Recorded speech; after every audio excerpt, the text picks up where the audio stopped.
صدق اللہ مولانا العظیم وصدق رسولہ النبی الامین الحنین العطوف الکریم۔ آئیے کچھ عرض و معروف سے پیشتر بارگاہ بکس پناہ میں درود پاک کا نذرانہ پیش کریں۔ پڑھیں بآواز بلند، اللہم صلی علی سیدنا و مولانا محمد وعلی آل سیدنا و مولانا محمد بارک وسلم صلاة و سلاما علیک یا رسول اللہ صلی اللہ تعالی علیہ وسلم۔ اللہ تبارک و تعالی ارشاد فرماتا ہے وَلَمَّا بَلَغَ أَشُدَّهُ وَاسْتَوَى۔ یہ آیت کریمہ دو جگہ آئی، سیدنا موسیٰ علیہ السلام اور سیدنا یوسف علیہ السلام کی شان میں۔ اللہ تبارک و تعالی ارشاد فرماتا ہے وَلَمَّا بَلَغَ أَشُدَّهُ وَاسْتَوَى، اور جب حضرت موسیٰ علیہ السلام جوانی کی طاقت جب ان کی مکمل ہو گئی، یعنی جوانی کی جو پوری طاقت تھی ان کے پاس آ گئی، اللہ نے انہیں عطا کی، واستویٰ، اور ان کی فکر کی نشو و نما پوری ہو گئی، یعنی سوچ پکی ہو گئی۔ ایک بندہ ہوتا ہے جو نوجوان ہوتا ہے، نوجوانی صرف کافی نہیں ہوتی کیونکہ اس کے پاس طاقت تو ہوتی ہے، بالکل ہٹا کٹا ہوتا ہے، لیکن فکری سوچ، کسی چیز کا فیصلہ لینا، یہ وقت کے بعد آتا ہے۔ تو اللہ تبارک و تعالیٰ ارشاد فرماتا ہے کہ ہم نے موسیٰ علیہ السلام کو جب وہ سن بلوغ کو پہنچ گئے اور ان کی فکر مضبوط ہو گئی، آتیناہ حکما و علما، تو اس وقت ہم نے انہیں حکم اور علم عطا کیا، یعنی حکمت و علم عطا کی۔ اس آیت کریمہ کا جو مین اصلی مفہوم ہے وہ بتانا یہ ہے کہ آپ یہ دیکھیے کہ حضرت عیسیٰ علیہ السلام کی جب بات ہوتی ہے تو آپ ابھی گود میں ہیں اپنی ماں کے، اور اللہ تبارک و تعالیٰ نے ان کے لبوں پر جاری کر دیا انی عبد اللہ آتانی الکتاب، کہ میں اللہ کا بندہ ہوں اور اللہ نے مجھے کتاب عطا کی اور میں اپنے والدین کا فرما بردار بھی ہوں۔ یہ کہاں ہے؟ ابھی بالکل گود میں ہے۔ اور یہاں حضرت موسیٰ علیہ السلام سے فرمایا گیا کہ جب وہ نوجوان ہو گئے تب ہم نے انہیں حکمت و علم عطا کیا۔ تو اس سے پتہ یہ چلتا ہے کہ ہر کام کا اور ہر چیز کا ایک وقت متعین ہے اللہ تبارک و تعالیٰ کے ہاں۔ ہمیں اس کام کو حاصل کرنے میں جلدی نہیں کرنی چاہیے، اس لیے کہ اگر ہم نے اس کام کو حاصل کرنے میں جلدی کی تو ہم اس کام سے ہی ہاتھ دھو بیٹھیں گے۔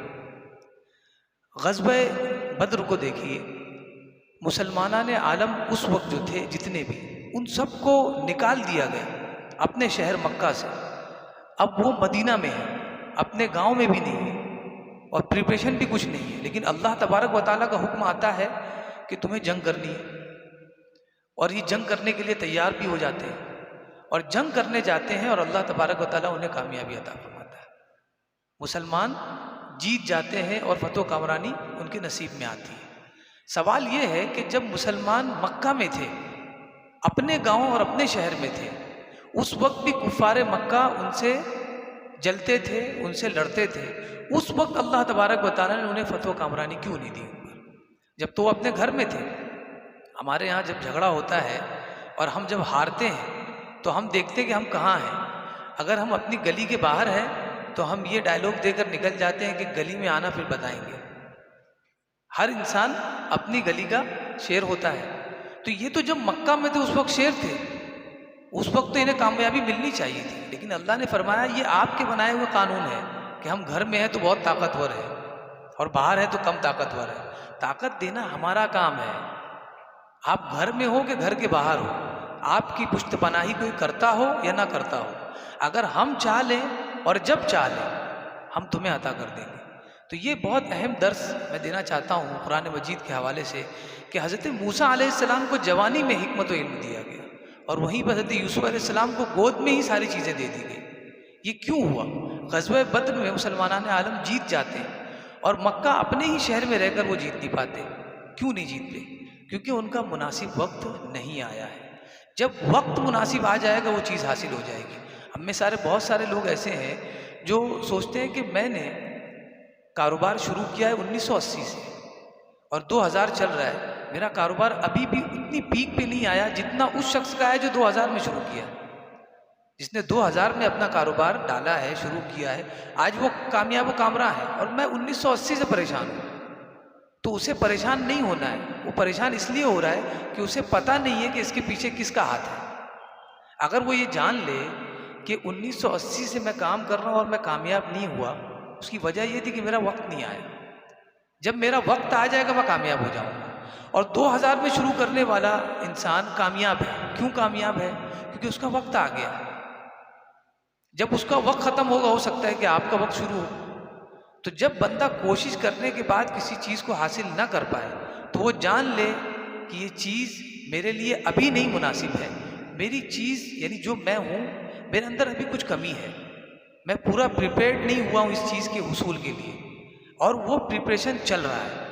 جب میں تیار ہو جاؤں گا وہ چیز مل جائے گی۔ یا پھر ایک چیز یہ ہے کہ میں تو بالکل تیار ہوں لیکن وہ چیز تیار نہیں ہوئی ہے۔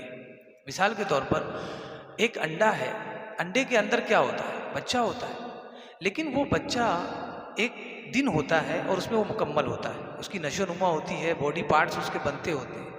اگر آپ نے اس کے بننے سے پہلے انڈے کو توڑ دیا تو آپ کو وہ بچہ ملے گا جو انڈے میں ہے؟ تو پتہ یہ چلا کہ وقت سے پہلے آپ نے حاصل کرنا چاہا اور چیز آپ کے ہاتھ سے چلی گئی۔ گیہوں کی بالی ہے، چاول کی بالیاں ہیں، آپ ابھی دیکھ رہے ہیں کہ وہ پکی نہیں ہے، اس کے باوجود اگر آپ نے اس بالیوں کو توڑا اور اس میں سے ایک چاول یا گیہوں نکالا تو وہ پکا ہوگا یا کچا ہوگا؟ کچا ہوگا۔ اگر وہ کچا ہے تو آپ کی روٹی نہیں بنے گی، آپ بھوکے رہ جائیں گے۔ تو یہ میسج دیا گیا کہ انبیاء کو بھی وقت پر دیا جاتا ہے، نبیوں کو بھی وقت پر دیا جاتا ہے، تو غلام نبی کو وقت سے پہلے کیسے ملے گا؟ اور یقین جانیں جو چیز اللہ تبارک و تعالیٰ جب دیتا ہے وہی ہمارے لیے مناسب ہوتی ہے، اور وہی وقت ہمارے لیے مناسب ہوتا ہے، اور جو دیتا ہے وہ مناسب ہوتا ہے، اور جتنا دیتا ہے وہی مناسب ہوتا ہے۔